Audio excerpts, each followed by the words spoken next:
Kingston, Jamaica, August 9, 1978, 2:15 p.m. Bob Marley carried his 62-year-old mother, Cedella Malcolm, in his arms as they approached the emergency entrance of Kingston General Hospital. Cedella had been suffering from severe chest pains all morning, and Bob was terrified he might lose the woman who had raised him, loved him, and believed in his music when no one else would.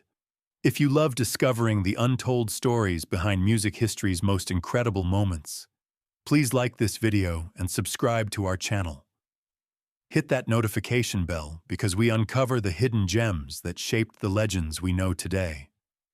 What happened next would expose the ugly face of institutional racism in Jamaica's healthcare system and lead to one of the most powerful protests in the country's history. A protest that used music as its weapon and love as its ammunition. 1:30 p.m., the morning emergency. Cedella had woken up that morning clutching her chest, struggling to breathe.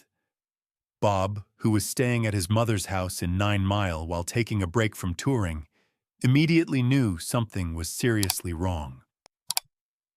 "Mama, we're going to the hospital right now," Bob had said, helping her into his car. "Bobby, I don't have insurance for the fancy hospital," Cedella whispered weakly. "Take me to the clinic." "No, Mama. You're getting the best care available. Money isn't important when it comes to your health." Bob drove straight to Kingston General Hospital, the largest, most well-equipped medical facility in Jamaica. If his mother needed emergency care, this was where she would get it. 2:15 p.m. The rejection. The emergency room receptionist, a middle-aged woman named Patricia Williams, looked up as Bob approached her desk carrying Cedella. "My mother needs immediate medical attention," Bob said urgently. "She's having chest pains and difficulty breathing." Patricia looked at Cedella, then at Bob, and her expression changed. She recognized Bob Marley.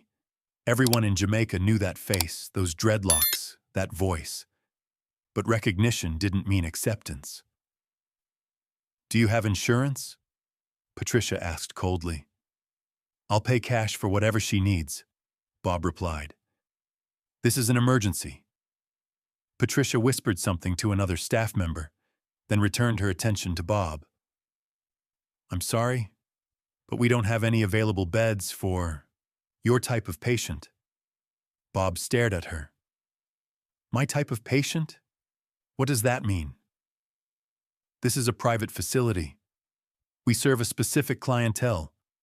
There's a public clinic in Spanish Town that would be more appropriate." Bob felt his anger rising, but Cedella squeezed his hand weakly. "Bobby, let's just go to the clinic." "No, Mama." Bob looked directly at Patricia. "My mother is having a medical emergency. She needs help now. I don't care about your clientele. I care about saving her life." Patricia's supervisor, Dr. Richard Pemberton, approached the desk. He had overheard the conversation and saw an opportunity to assert the hospital's joy standards. "Mr. Marley," Dr. Pemberton said, his voice dripping with condescension, "I'm sure you understand that this hospital maintains certain protocols. Your mother would be much more comfortable at a facility that caters to people of her background." The words hit Bob like a physical blow. They were telling him that his mother, the woman who had worked multiple jobs to feed him as a child, who had supported his music when everyone else said he was wasting his time, who had taught him about love and compassion, wasn't good enough for their hospital because of the color of her skin. 2:25 p.m. The choice. Bob could have exploded. He could have screamed, demanded to speak to administrators, threatened lawsuits. Instead, he made a choice that would become legendary. "You're right," Bob said quietly, surprising everyone. "My mother deserves better than this place." He turned around, still carrying Cedella, and walked out of the hospital. But instead of getting in his car and driving to another facility, Bob walked to the hospital's front garden, a small park-like area where patients and visitors sometimes sat on benches. Bob gently placed Cedella on a bench under a large mango tree, then walked back to his car and retrieved his acoustic guitar from the trunk. "Bobby, what are you doing?" Cedella asked weakly. "I'm getting you the best medicine in the world, Mama." Music. 2:30 p.m. The protest begins. Bob sat down beside his mother and began to play softly, starting with "No Woman, No Cry," the song he had written about growing up poor in Trenchtown, about struggle and survival, about the strength of mothers like Cedella. His voice, that legendary voice that had moved millions around the world, began to fill the hospital garden. "No woman, no cry, no woman, no cry, little darling, don't shed no tears, no woman, no cry." Within minutes, people began to notice. Patients walking around the hospital grounds, visitors waiting for news about their loved ones, even some hospital workers on break. They all started gathering around the mango tree where Bob Marley was serenading his sick mother. 2:45 p.m. Word spreads. Someone in the growing crowd recognized what was happening and made a phone call to a local radio station. Within 30 minutes, DJ Barry Gordon was broadcasting live from the hospital. "This is Barry Gordon reporting from Kingston General Hospital, where Bob Marley is currently performing in the hospital garden after being refused treatment for his sick mother." "That's right, Jamaica. Our international superstar's mother was turned away from our own hospital, and now Bob is singing for her under a tree while she suffers from chest pains." The radio broadcast spread like wildfire through Kingston. People began arriving at the hospital, not as patients, but as supporters. They came from Trenchtown, from Spanish Town, from all over the city. Word was spreading. Bob Marley's mother had been denied medical care because of racism, and Bob was responding the only way he knew how. 3:15 p.m. The crowd grows. By mid-afternoon, over 500 people had gathered in the hospital garden. Bob continued playing, moving from song to song, but always returning to comfort his mother. Cedella, despite her pain, was smiling. The music, the love from the crowd, the warmth of her son beside her, it was better medicine than anything the hospital could have provided. Dr. Sarah Chen, a young physician who had just finished her shift, approached Bob during a break between songs. "Mr. Marley, I'm a doctor. May I examine your mother?" Bob looked at her suspiciously. "Are you going to turn us away too?" Dr. Chen knelt beside Cedella's bench. "I took an oath to help people, regardless of who they are or where they come from. Your mother needs medical attention, and I'm going to provide it." Dr. Chen examined Cedella right there in the garden, surrounded by hundreds of supporters. She checked her pulse, listened to her heart, asked about her symptoms. "She's having anxiety-induced chest pains likely brought on by stress," Dr. Chen announced to Bob and the crowd. "She needs rest, hydration, and her blood pressure medication.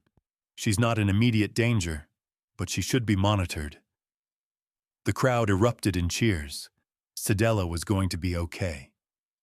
4 p.m. The hospital responds. Inside the hospital, administrators were in crisis mode. The crowd outside had grown to over 1,000 people. Local television news crews had arrived. The story was spreading beyond Jamaica. International wire services were picking up reports of Bob Marley's mother denied hospital care. Hospital Administrator Dr. Margaret Foster called an emergency meeting. "This is a public relations disaster," she said. "We need to fix this immediately." Dr. Pemberton, who had initially turned Cedella away, was defiant. "We have policies for a reason. We can't just change our standards because someone is famous." "Our standards?" Dr. Foster snapped. "Our standards are supposed to be about providing excellent medical care, not about the color of someone's skin. You've just exposed this hospital as racist on international television. Dr. Foster decided to take action. She walked outside to where Bob was performing and asked to speak with him. 4:15 p.m. The apology. Dr. Foster approached Bob with a microphone that someone from the radio station had provided. "Mr. Marley," she said, her voice carrying across the garden, "I am Dr. Margaret Foster, Chief Administrator of Kingston General Hospital. I want to publicly apologize for the treatment your mother received today." The crowd went quiet, waiting to hear what came next. What happened to your mother was wrong. It was racist, it was inexcusable, and it does not represent the values this hospital should stand for. I want to personally invite your mother inside for a full medical examination, free of charge, and I want to assure you that anyone who needs medical care will receive it, regardless of race, class, or ability to pay. Bob looked at his mother, then at the crowd, then at Dr. Foster. "Doctor, I appreciate your words, but this isn't just about my mother anymore. This is about every poor person, every black person, every person who doesn't fit your clientele, who has been turned away from this hospital." Dr. Foster nodded. "You're absolutely right. That's why I'm announcing today that Kingston General Hospital will immediately implement new policies ensuring equal access to medical care for all Jamaican citizens. We're also establishing a free clinic for low-income patients, and we're implementing sensitivity training for all staff." 4:30 p.m. The finale. Bob stood up and addressed the crowd one final time. "Today, my mother was sick and needed help. Instead of receiving care, she received prejudice. But look what happened next. You all came together. You showed love. You proved that when people unite for justice, change is possible." Bob started playing One Love, and over 1,000 voices joined in. One love, one heart, let's get together and feel all right. As the crowd sang, Dr. Chen helped Cedella stand up. The elderly woman, feeling much better after rest and medication, raised her hand and waved to the crowd. The cheers were deafening. "Thank you all for loving my son," Cedella called out, her voice stronger now. "And thank you for proving that love is stronger than hate." The aftermath. Kingston General Hospital immediately implemented the promised policy changes. Dr. Pemberton was quietly transferred to a non-patient-facing role and eventually left the hospital entirely. Dr. Foster established the Cedella Malcolm Free Clinic, named after Bob's mother, which provided health care to low-income patients regardless of their ability to pay. Dr. Sarah Chen, the young physician who had examined Cedella in the garden, was promoted and became the hospital's director of community outreach. The story of Bob's hospital garden concert became international news, highlighting healthcare inequality not just in Jamaica, but around the world. Medical facilities in multiple countries cited the incident when implementing their own anti-discrimination policies. 10 years later. In 1988, 7 years after Bob's death, Cedella Malcolm was honored at the opening of a new wing of Kingston General Hospital, the Bob Marley Community Health Center. The wing was built specifically to serve low-income patients and was funded by donations that poured in from around the world after the 1978 incident. At the dedication ceremony, Cedella, now 72 years old, spoke to the crowd. "My son always said music was medicine for the soul. That day in 1978 when they turned us away because we weren't good enough for their hospital. Bobby proved that love and music could heal what hatred had broken. This new health center isn't just about medical care. It's about dignity, respect, and the belief that everyone deserves healing." Today, a bronze plaque in the hospital garden marks the spot where Bob sat with his mother under the mango tree. It reads, On this spot, August 9, 1978, Bob Marley proved that the most powerful medicine is love, and the strongest protest is compassion.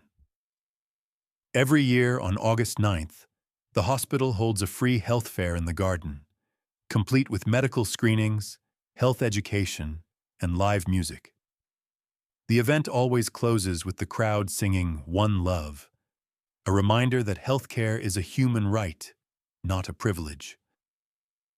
Dr. Foster, who apologized that day and implemented the policy changes, later wrote in her memoir, "Bob Marley taught me that true leadership means admitting when you're wrong and having the courage to make it right."